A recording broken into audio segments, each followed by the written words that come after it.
क्या है मृत्यु? हमारे आत्मबल से शत्रु का बल ज्यादा है, यह सोचना है मृत्यु। रणभूमि में शत्रु से भयभीत होकर जीवित रहना है मृत्यु।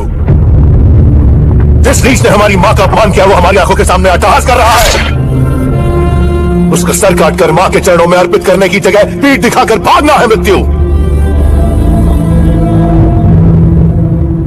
उस मृत्यु को मारने जा रहा हूं मैं। मेरी मां और मातृभूमि को कोई नीच पापी छू नहीं सकता। उनकी छाती चीरकर उन सबको यह कहने जा रहा हूं मैं, मेरे साथ आएगा कौन? मेरे साथ आएगा कौन?